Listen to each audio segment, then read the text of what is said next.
Last class में बेटा हमने चैप्टर शुरू करा था determination of income and employment, और मैंने आपको बोला था कि मैक्रो का सबसे वेटेज का चैप्टर है determination of income and employment. 12 marks इसकी वेटेज है बेटा, तो ये मोस्ट इंपॉर्टेंट चैप्टर है। इसके अंदर पूरा चैप्टर लास्ट क्लास में मैंने आपको बोला था कि दो कॉन्सेप्ट के अकॉर्डिंग रिवॉल्व करता है, one is aggregate demand and other one is बोलो एग्रीगेट सप्लाई। तो ये चैप्टर करने के लिए हमें ये दो कॉन्सेप्ट अच्छे से क्लियर होने चाहिए, एग्रीगेट डिमांड क्या होती है और एग्रीगेट सप्लाई क्या होती है। ठीक है, तो एडी का पूरा कॉन्सेप्ट मैं आपको लास्ट क्लास में बता चुकी थी। ठीक है, एडी के 4 कंपोनेंट्स होते हैं, याद है? ठीक है, पहला कंपोनेंट मैंने आपको बोला था कि भाई पहला सेक्टर जो डिमांड करता है वो हाउस होल्ड होता है, और हाउस होल्ड क्यों डिमांड करता है? For consumption. दूसरा सेक्टर जो डिमांड करता है फर्म्स होती है, क्यों करती है? For investment. तीसरा sector government, for to satisfy collective needs of society. And the last component was net export, which is the difference between export and import. तो AD is C plus I plus G plus X minus M, ये हम last class में पढ़ चुके थे। इसमें मैंने आपको ये किस पे डिपेंडेंट होती है वो सब चीजें मैंने आपको बता दी। ठीक है, कर स्केड्यूल आप अच्छे से एलैबोरेट कर चुके थे।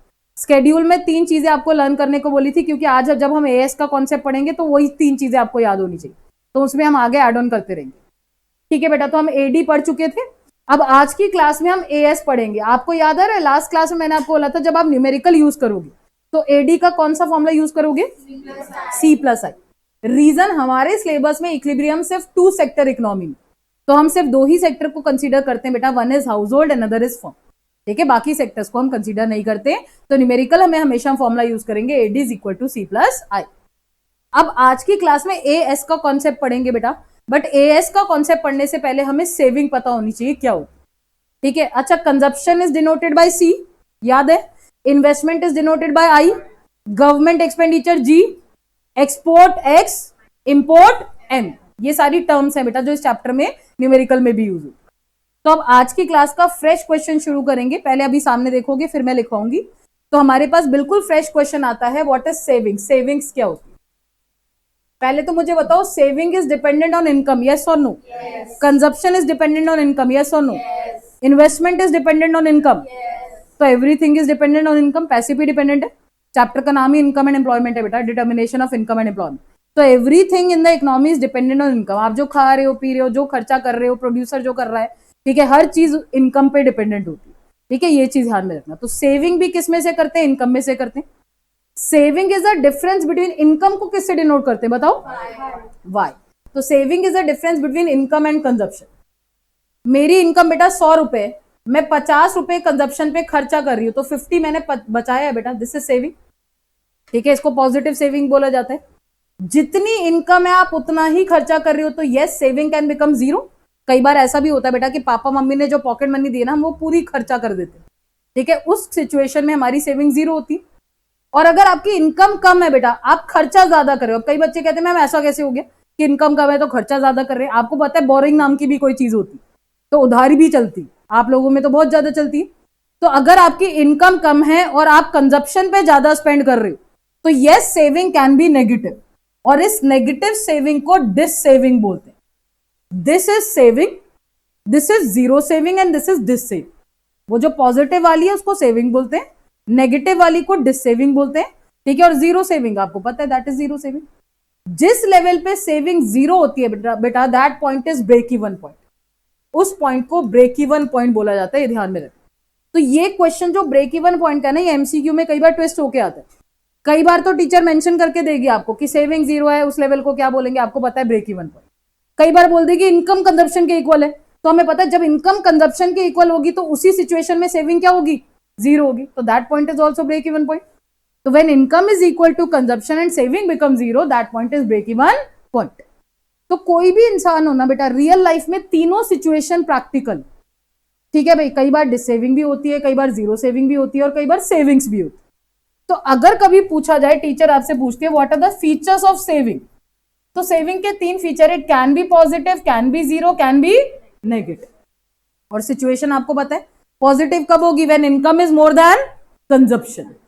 जीरो होगी income is equal to consumption. Negative होगी income is less than consumption. ठीक है भाई, तो जब बेटा सेविंग कर्व बनाया जाता है ना, तो अब saving can be negative, can be zero, तो नेगेटिव होगी तो ओरिजिन से नीचे, जीरो होगी तो ओरिजिन को टच करेगी, पॉजिटिव होगी तो ओरिजिन से ऊपर जाएगी, दिस इज सेविंग कर्व। ये नेगेटिव सेविंग है तो minus S, saving is denoted by S, ये ध्यान में रखो। Negative saving, this is this saving, it is denoted bye minus S, and that point is कौन सा पॉइंट? ब्रेक इवन पॉइंट, क्योंकि यहां पे सेविंग क्या है? जीरो है, और ये सारा entire region is saving which is positive. ठीक है, तो saving can be negative, can be zero, can be positive. ठीक है, अब मैं पूछूंगी व्हाट इज सेविंग, तो saving is the difference between income and consumption. What are the features of saving? Can be positive, can be negative, can be zero. Where saving is negative, ठीक है, negative saving is dissaving, zero saving is break even point, and entire positive saving is saving. ठीक है बेटा, ये चीज clear हो गई? चलो शुरू करो। डिफाइन सेविंग, क्वेश्चन लिखो, define saving, write down its features. Define saving, write down its features with schedule and curve. 3 number है बेटा, with schedule and curve, 3 marker है बेटा। पहला क्वेश्चन मैंने आपको 6 मार्कर बोला था, वेटेज लिखते रहना इस चैप्टर में, 3 मार्कर है बेटा ये। आंसर शुरू करूं। Saving is the difference between, saving is the difference between, बोलो, income and consumption. Saving is the difference between income and consumption. Next line में सेंटर में लिखना S is equal to Y minus C, box में डाल दो। तो saving is the difference between income and consumption. ठीक है, हेडिंग डालो फीचर्स की नेक्स्ट लाइन में। फीचर्स, फर्स्ट पॉइंट लिखो, saving can be positive, saving can be positive when बेशर्मो तुमसे पूछ रही हूं, when income is more than consumption, when income is more than consumption, underline कर लेना इनकम मोर देन कंजप्शन को। Second feature खुद ही लिख दो, saving can be zero, saving can be zero when income is equal to consumption, underline कर देना income is equal to consumption को। Can be zero when income is equal to consumption, underline करके अब bracket शुरू करो। Bracket में लिखो, where saving is zero, where saving is zero, that point is, बोलो, break even point. Very good, where saving is zero, that point is break even point. Done. अब last feature खुद लिखो, saving can be negative when income is less than consumption, saving can be negative when income is less than consumption। Bracket में लिखो dissaving, income is less than consumption को underline कर देना। अब bracket में लिख दो बेटा डिस सेविंग। ठीक है बेटा, तो तीनों फीचर याद रहेंगे, आसान है। Can be positive, can be negative, can be zero. Where saving is zero, that point is break even point. और जीरो कब होती है? When income is equal to consumption. Positive तब होती है when income is more than consumption, और negative income is less than consumption. अब आते हैं इसके स्केड्यूल पे। अब थोड़ी सी आपकी मेमोरी चेक करती हूँ। पहले तो इस चैप्टर में मैंने आपको पहला कॉलम इनकम का बनवाया था, अगर आपको याद हो, which is denoted by Y. Income zero से स्टार्ट करी थी, कितने गैप से बढ़ाई थी? Very good. तो 100, 200, 300, 400, 500 ऐसे करके हमने बढ़ाई थी। जीरो इनकम पे नेक्स्ट हमने कंजप्शन का कॉलम बनाया था। जीरो इनकम पे कितनी कंजप्शन ली थी, याद करो? 40। कितने गैप से बढ़ाई थी? 80। ये आपको लर्न करने को बोला था कि इनकम हमेशा 100 के रेट से बढ़ाओगे, कंजप्शन आप 80 से बढ़ाओगे। तो 40 + 80 is 120, then 200, then 280, then 360, then 440। ये आपके सारी कंजप्शन आ गया। अब हमें निकालनी है सेविंग। सेविंग का है बेटा ये क्वेश्चन। तो saving is the difference between income and consumption. अब आप निकाल सकते हो -40, ठीक है ना, -20, देन 0, 20, 40, 60। तो ब्रेक इवन पॉइंट कहां पे है? Where income is equal to consumption and saving become 0। ठीक है, बनाओ जल्दी स्केड्यूल। तो एक ही स्केड्यूल है बेटा, पूरे चैप्टर में वही चलेगा, ये ध्यान में रखें। तो इसको लर्न करना है आपने, कि बस 2 ही कॉलम आपको मैंने बोला है कि लर्न करना है, अपने हाथ से नहीं बनाओगे। ब्रेक इवन पॉइंट बेटा, तो पूरा हाईलाइट करके उसके आगे ब्रेक इवन पॉइंट कर देना।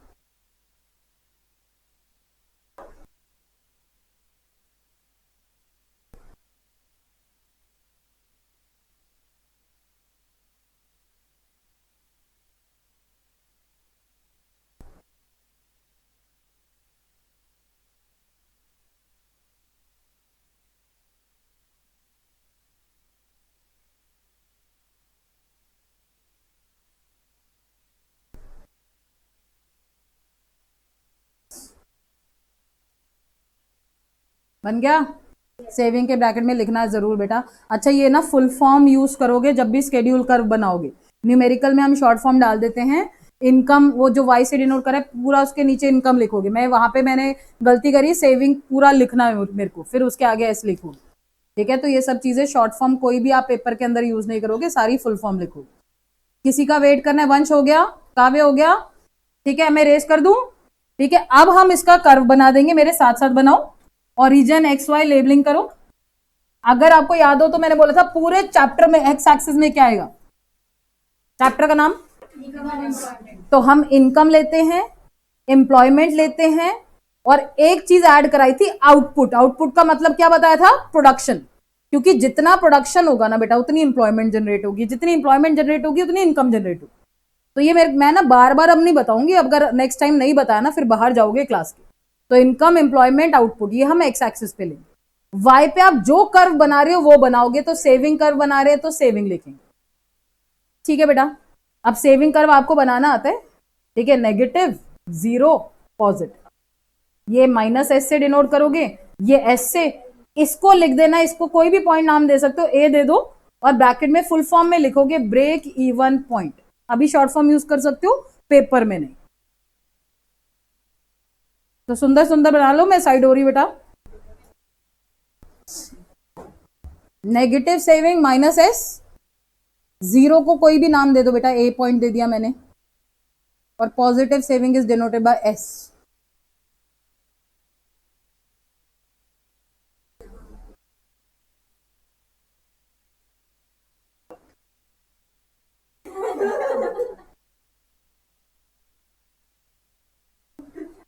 डन? भूमि हो गया? कर ले बेटा, करके डन बोल।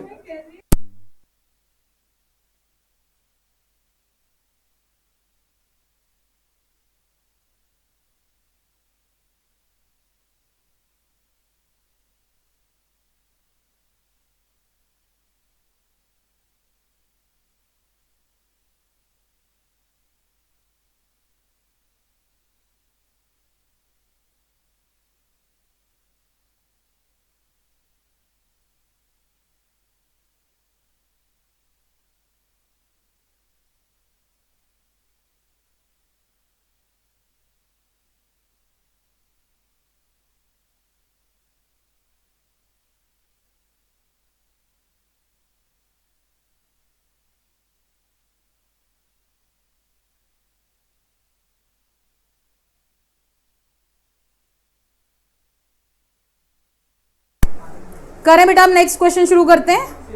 अब आते हैं अपने क्वेश्चन पे। एडी का कॉन्सेप्ट से तो हमने कर लिया बेटा, एएस के कॉन्सेप्ट से पहले सेविंग पता होनी चाहिए। तो अब हम नेक्स्ट क्वेश्चन लिखेंगे, डिफाइन एग्रीगेट सप्लाई। शुरू करो। Define aggregate supply with schedule and curve. With schedule and curve, as से डिनोट करेंगे बेटा एग्रीगेट सप्लाई को। ठीक है, विथ स्केड्यूल एंड कर्व हमें बताना है। तो अगर आपको याद हो तो ये जब मैंने फर्स्ट क्लास इस चैप्टर की ली थी ना बेटा, तो आपको बोला था कि इकोनॉमी में हर जगह पे कौन से गुड्स को कंसीडर किया जाता है, इंटरमीडिएट, फाइनल। फाइनल। तो एडी की डेफिनेशन में भी हमने फाइनल गुड्स लिए थे। एएस की डेफिनेशन में भी फाइनल बोलेंगे। जैसे मैं आपको याद करा रही हूं, एडी की डेफिनेशन क्या थी?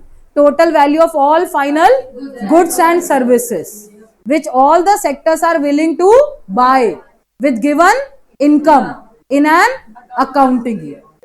तो यहां पे बेटा बाय की जगह सप्लाई करते हैं सेलर्स, तो बाय की जगह सेल आ जाएगा, ठीक है ना, और आगे वाली सब कुछ सेम रहेगी। तो एग्रीगेट सप्लाई होती है value of all final goods and services which all the producers are willing to sell, ठीक है, इन एन अकाउंटिंग ईयर। बस ये इजी सी डेफिनेशन। शुरू करो बेटा। It refers to value of all final goods and services, it refers to value of all final goods and services which all the producers, value of all final goods and services which all the producers in an economy are planning to sell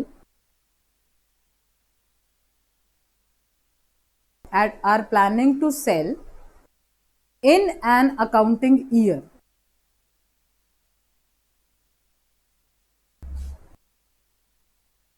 ठीक है बेटा। अब next line में हम as का formula लिखेंगे, पहले 2 minute के लिए समझो बेटा। इकोनॉमी में जो इनकम जनरेट होती है ना, it is dependent on supply, yes और नो। प्रोड्यूसर जितना सप्लाई करेगा, जितना सेल करेगा, उतना उसको प्रॉफिट होगा, और जितना सप्लाई करेंगे उतनी प्रोडक्शन होगी, यस और नो। बोलो, जितनी सप्लाई करेंगे उतनी प्रोडक्शन होगी। सप्लाई कब बढ़ेगी? जब प्रोडक्शन बढ़ेगा, ठीक है। प्रोडक्शन बढ़ रहा है दैट मीन सप्लाई बढ़ रही है, सप्लाई बढ़ रही है तो क्या इनकम बढ़ रही है, एम्प्लॉयमेंट बढ़ रही है। बेटा production is related to supply, is related to employment. Production बढ़ रहा है, प्रोड्यूसर क्यों प्रोडक्शन कर रहा है? क्योंकि उसकी सप्लाई बढ़ रही है। सप्लाई बढ़ेगी तो एम्प्लॉयमेंट भी बढ़ेगी, एम्प्लॉयमेंट बढ़ेगी तो इनकम भी बढ़ेगी। चैप्टर का नाम is income and employment. Final effect तो हम इस पे दिखाते ही दिखाते। And everything is dependent on what? Production यानी आउटपुट। तो हम कहते हैं बेटा इकोनॉमी में जो एग्रीगेट सप्लाई है ना, aggregate supply is directly related to income. तो एग्रीगेट सप्लाई को नैश इनकम भी कहते हैं। अगर आपने नैश इनकम चैप्टर पढ़ा हुआ है बेटा, तो अगर आपको थोड़ा सा याद आ रहा हो ना, तो Nash income is money value of all final goods and service. ASB क्या है? Value of all final goods and service. Nash income भी निकलती है फॉरेन अकाउंटिंग ईयर, ठीक है, ये भी निकलती है फॉरेन अकाउंटिंग ईयर, ठीक है ना। तो दोनों चीजें रिलेट करती है बेटा। जितनी सप्लाई उतनी इनकम। मैं सप्लाई ज्यादा कर रही हूँ दैट मीन्स मेरी इनकम बढ़ रही, सप्लाई कम कर रही हूँ तो इनकम भी कम हो रही। तो एग्रीगेट सप्लाई हमेशा नैश इनकम के इक्वल होती है, दिमाग में रखना। अब कई बार न्यूमेरिकल में आपको कंफ्यूज करने के लिए देगा भी बेटा, इनकम की जगह एएस लिख देगा, तो एएस और income they both are same, ठीक है। तो aggregate supply is exactly equal to नैश income and income is either consumed और सेव्ड। तो आपने कैसे याद करना है? अगर आपको याद हो तो एडी का फॉर्मूला था सी प्लस आई। तो दोनों में क्या पॉइंट कॉमन है? सी।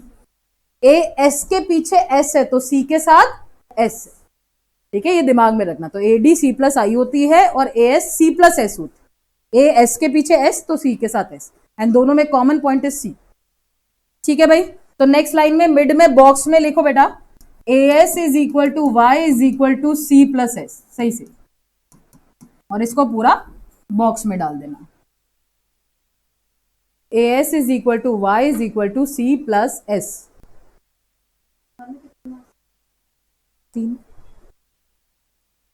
डन भाई। अब इसका स्केड्यूल कर्व बनाएंगे। तो स्केड्यूल भी आप ही बनाओगे। अब इनकम आपको पता है बार बार वही चलेगी पूरे चैप्टर में। इनकम बनाओ 0, 100, 200, 300, 400, 500, ये लर्न हो जानी चाहिए, इतनी बार आपने बना दी है।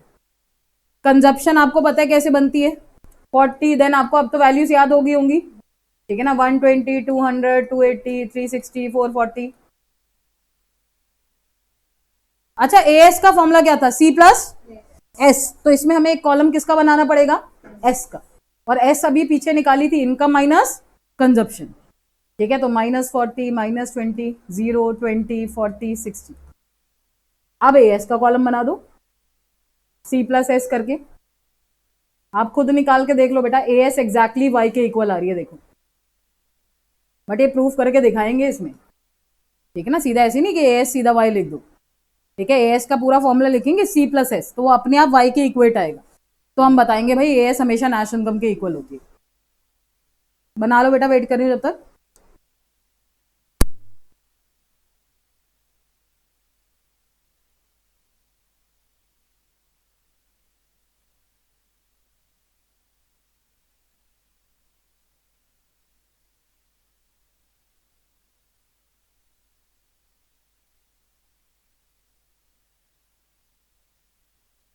अच्छा, एएस किस रेट से बढ़ रही है? कौन से रेट से बढ़ रही है? 100 के एएस की बात कर रही हूँ। कांस्टेंट 100 के गैप से बढ़ रही है।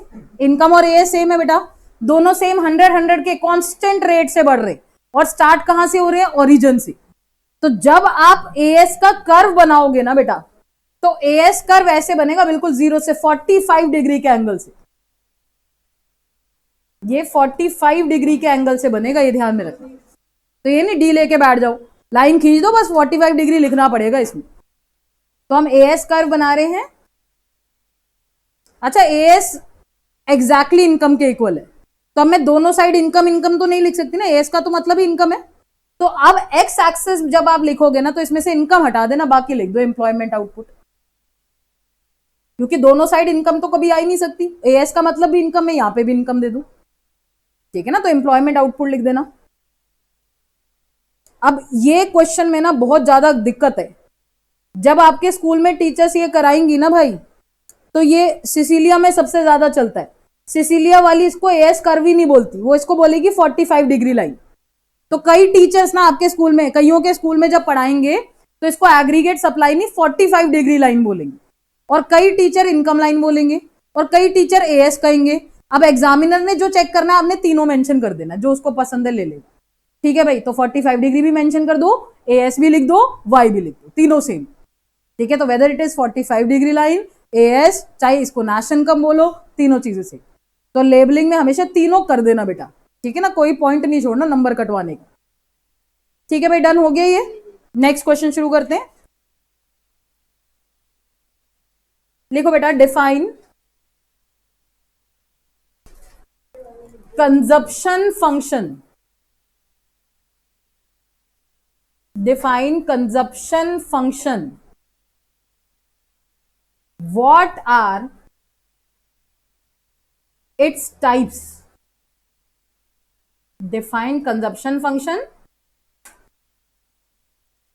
What are its types? ये हम लास्ट क्वेश्चन करेंगे, तो इसको ध्यान से करोगे, ठीक है। और इसके बेसिस पे एक क्वेश्चन होमवर्क के लिए दूंगी, तो इसलिए इसको ध्यान से समझना। कंजप्शन फंक्शन क्या होता है, इसके क्या क्या टाइप्स है। अभी अब 2 मिनट के लिए 3 नंबर का क्वेश्चन है बेटे, लिख के 2 मिनट के लिए सामने देखना, क्योंकि मैं ये लिखवाऊंगी नहीं पूरा, तुमसे लिखवाऊंगी, तो समझ ध्यान से लो इसको। सीधा होके बैठो पीछे वालों प्लीज। तो कंजप्शन फंक्शन जो है ना, कंजप्शन भी किस पे डिपेंडेंट है? इनकम। तो हम कहते हैं consumption function is a relationship between consumption and income, ठीक है। कंजप्शन फंक्शन कंजप्शन और इनकम का रिलेशन, ठीक है भाई। तो ये तो कंजप्शन फंक्शन हो गया। अब कंजप्शन फंक्शन 2 पार्ट्स में डिवाइड होता है बेटा। One is APC, average propensity to consume. There are 2 types of consumption function. APC is average propensity to consume, MPC is marginal propensity to consume, ठीक है। Consumption function के 2 types होते हैं बेटा, एवरेज प्रोपेंसिटी टू कंज्यूम और marginal propensity to consume. Numerical आएंगे बेटा इस पे। तो अब एपीसी, पहले तो कई सोचते भाई प्रोपेंसिटी का मतलब, प्रोपेंसिटी मींस कैपेसिटी, ठीक है। आपकी जो कैपेसिटी है कंज्यूम करने की, उसको हम प्रोपेंसिटी बोलते हैं। एवरेज का मतलब पर यूनिट होता है, आप सभी को पता है, और 11 से पढ़ते आ रहे हो। मार्जिनल का मतलब एडिशन होता है, ठीक है। एवरेज मींस पर यूनिट होता है, और मार्जिनल का मतलब एडिशन होता है। तो एवरीथिंग, वेदर कंजप्शन है, चाहे इनकम है, चाहे इन्वेस्टमेंट है, जो भी है, everything is dependent on income. आपको पता है सेविंग वेविंग सब इनकम पे डिपेंडेंट। तो इस चैप्टर में ना बेटा कोई फॉर्मूला बनता है ना, डिनोमिनेटर में हमेशा इनकम आता है, विच इज डिनोटेड बाय वर्ड। तो हम कहते हैं एपीसी, सामने सी है, तो it is the ratio of consumption and income. कितनी इनकम पे आप कितना कंजप्शन कर रहे हो ना, उसको एपीसी बोलते हैं, ठीक है। जैसे मेरी इनकम 100 रुपए, मैं 50 रुपए का कंजप्शन कर रही हूं, तो एपीसी आ गया 0.5, ठीक है। कितनी लेवल ऑफ इनकम पे आप कितना कंजप्शन कर रहे हो, उसे हम एपीसी कहते हैं, कि 50% मैंने कंज्यूम कर। Marginal propensity to consume, marginal means addition, and addition is denoted by delta. Marginal को डेल्टा से डिनोट करा, आगे सी है, तो इट इज डेल्टा सी। तो वाई के साथ भी क्या लग जाएगा? Delta Y. तो हम कहेंगे it is the ratio of change in consumption to change in income. Suppose करो पहले मेरी इनकम 100 रुपए थी, अब 200 हो गई है। कंजप्शन पहले 50 का कर रही थी, अब 100 का कर रही हूं। अब वो मुझे कह रहा है एमपीसी निकालो, तो कंजप्शन में कितने का चेंज है? 50। 50 से 100 हो रहा है, तो चेंज कितने का है? 50 का। इनकम में कितना चेंज है? तो एमपीसी 0.5। ऐसे निकालते, डिफरेंस देखते बेटा, change in consumption to change in income. ठीक है, अब मुझे सोच के पहले ये फॉर्मूले याद करना। एपीसी का formula is C by Y, MPC का formula is delta C by delta Y. ठीक है भाई, ये चीज क्लियर हो गई। वाई का मतलब क्या है? इनकम। ये चीज क्लियर है। अब मुझे सोच के सभी बताएंगे, can APC be negative? Yes, और बाकी? यस और no. Can APC be negative? दिमाग लगाओ थोड़ा। अच्छा, एपीसी का फॉर्मूला क्या है? C by Y. APC negative होगा, या तो ये नेगेटिव होगी या ये, दोनों में से एक नेगेटिव होगा तो एपीसी नेगेटिव होगी। इनकम कभी नेगेटिव होती है? कंजप्शन नेगेटिव होती है? अब तुम अपने एग्जांपल मत देना हम नेगेटिव कंजप्शन करते हैं। ठीक है, consumption can never be negative, income can never be negative, so APC can never be negative. ठीक है, एपीसी कभी नेगेटिव नहीं होगा। खुद ही दिमाग लगाओ, नेगेटिव तब होगा जब या तो सी नेगेटिव होगी या वाई नेगेटिव होगी। तो ना सी नेगेटिव है ना वाई नेगेटिव है, तो APC can never be negative. अच्छा, कैन एपीसी बी जीरो? सोच के बोलना, can APC be zero? Can APC be zero? पहले तो मुझे बताओ एपीसी जीरो कब होगा? जब ये न्यूमरेटर जीरो होगा। कंजप्शन कभी जीरो होती है रायन? भगवान को प्यारे हो जाएंगे तभी जीरो होगी। Consumption can never be zero, तो APC can never be zero. समझ आई भाई? तो ये ध्यान में रखना बेटा, इसके रीजनिंग पे क्वेश्चन आएंगे ट्रू फॉल्स की, वो मैं आपको बताती रहूंगी। तो पहले हम ये क्वेश्चन का आंसर शुरू करते हैं। लिखो बेटा, consumption function is the functional relationship. Kavleen Bhumi शुरू करो। Consumption function is the functional relationship between consumption function is the functional relationship between consumption and income. Functional relationship between consumption and income. इसको denote ऐसे करते बेटा, सी का मतलब क्या है? Consumption is equal to function of what? Income. ऐसे बोलते हैं कि consumption is the function of income, income पे कंजप्शन डिपेंडेंट। तो एफ का मतलब फंक्शन है बेटा, वाई का मतलब इनकम है, सी का मतलब कंजप्शन। तो कंजप्शन फंक्शन, ठीक है, ये फंक्शनल रिलेशनशिप है बिटवीन कंजप्शन एंड इनकम। तो एक तो हम ऐसे डिनोट करते हैं, एक और डिनोट करने का तरीका है बेटा, कंजप्शन की एक और इक्वेशन होती है, लिख लो सी बार प्लस बी वाई। इसकी फुल फॉर्म बता रही हूं, ये न्यूमेरिकल में इलाबोरेट करूंगी, अभी आपने सिर्फ इसको लिखना है। इसके नीचे लिखना है C bar is equal to autonomous consumption. अभी आपकी इनकम जीरो है, आप कंज्यूम कर रहे हो, यस और नो? आप जो कंज्यूम कर रहे हो ना, कोई लेमैन उसको कंजप्शन बोलेगा, इकोनॉमिक्स की लैंग्वेज में उसको क्या बोलेंगे? Autonomous consumption. ऑटोनॉमस कंजप्शन होती है कंजप्शन एट जीरो इनकम। जो बंदा जीरो इनकम पे खा पी रहा होता है ना, उस कंजप्शन को ऑटोनॉमस कंजप्शन कहते हैं। तो मैं जो कंज्यूम कर रही हूं दैट इज कंजप्शन, आप जो कंज्यूम कर रहे हो दैट इज ऑटोनॉमस कंजप्शन। क्यों? क्योंकि आपकी इनकम नहीं। ठीक है, ये डिफरेंस है दोनों के। तो जीरो इनकम पे जो कंजप्शन होती है दैट इज ऑटोनॉमस कंजप्शन, बाकी इनकम के अकॉर्डिंग कंजप्शन होती है दैट इज कंजप्शन। बी का मतलब होता है MPC, marginal propensity to consume, और वाई का मतलब आपको पता है क्या होता है? Y income. तो ये सब डिनोट करना पड़ेगा बेटा, ये न्यूमेरिकल में मैं और इलाबोरेट करूंगी इनको। ये कंजप्शन फंक्शन की इक्वेशन लिख दिया। अब नेक्स्ट लाइन में लिखो types of consumption function, heading डालो मार्जिनल प्रोपेंसिटी टू कंज्यूम। अभी हम लिखेंगे बेटा इसको आगे, ठीक है? तो टाइप्स ऑफ कंजप्शन फंक्शन, बोल दिशा, वो सेविंग में आती है, ठीक है? लिख दिया बेटा types of consumption function, heading डाली। अब टाइप्स ऑफ कंजप्शन फंक्शन में हाइफन लगा के फर्स्ट पॉइंट लिखो average propensity to consume.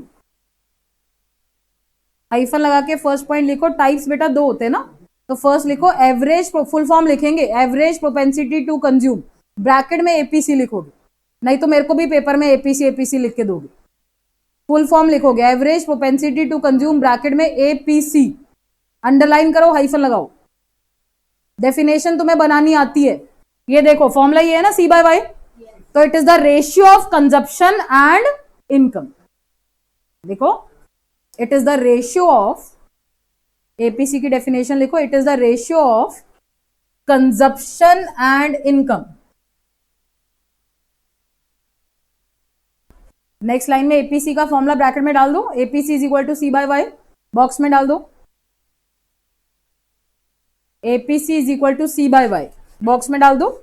Second type लिखो marginal propensity to consume, second type लिखो marginal propensity to consume, MPC, marginal propensity to consume, MPC, underline करो, hyphen लगाओ।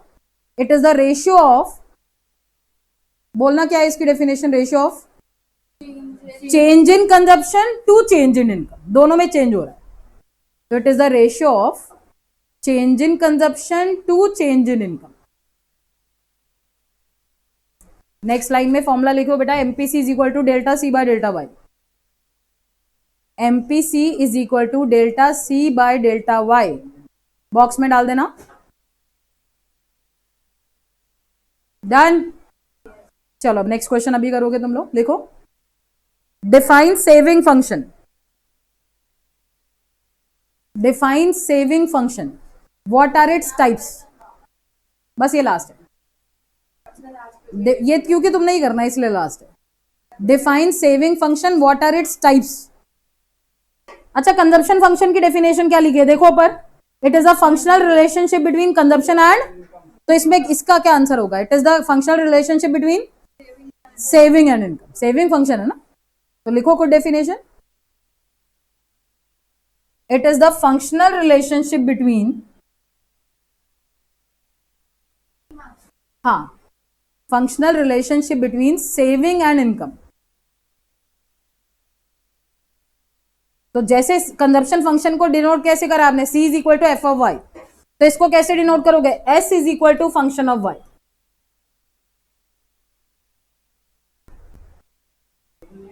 Income, functional relationship between saving and income. Next line में ये saving का functional relationship लिखो, और करके जो जैसे उसमें लिखा था इसमें भी लिखो। सेविंग का एक और फॉर्मूला होता है, S is equal to minus C bar plus 1 minus B Y. ये बहुत आसान है, देखने में ऐसे भी लग रहे हैं भी आपको, जब आगे समझाऊंगी ना न्यूमेरिकल में तो बहुत आसान लगेंगे।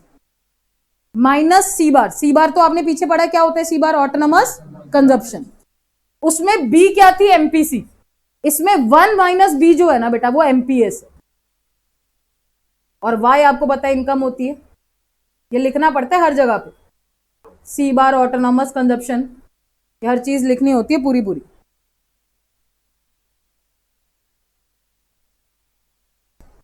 अब इसको कंप्लीट करो, टाइप्स खुद लिखो। उसका पहला टाइप था एवरेज प्रोपेंसिटी टू कंज्यूम, इसका क्या होगा, एवरेज प्रोपेंसिटी टू सेव। उसका दूसरा पार्ट था मार्जिनल प्रोपेंसिटी टू कंज्यूम, इसका क्या होगा, मार्जिनल प्रोपेंसिटी टू सेव। तो टाइप्स की हेडिंग डालो फटाफट, खत्म करो इसको। पहला लिखना है average propensity to consume, sorry save, APS. लिख लोगे डेफिनेशन, क्या लिखोगे, it is the ratio of saving and income, उसको लिखा था एस सी बाय वाई, ये क्या होगा एस बाय वाई, बस कंजप्शन की जगह सेविंग आ जाए, तो इसकी डेफिनेशन है बेटा it is the ratio of saving and income. Next line में एपीएस का फॉर्मूला लिख लेना, एस बाय वाई। ऐसी नेक्स्ट लिख लो marginal propensity to save, MPS, तो इसको भी लिख दो, it is the ratio of change in saving to change in income, बस खत्म।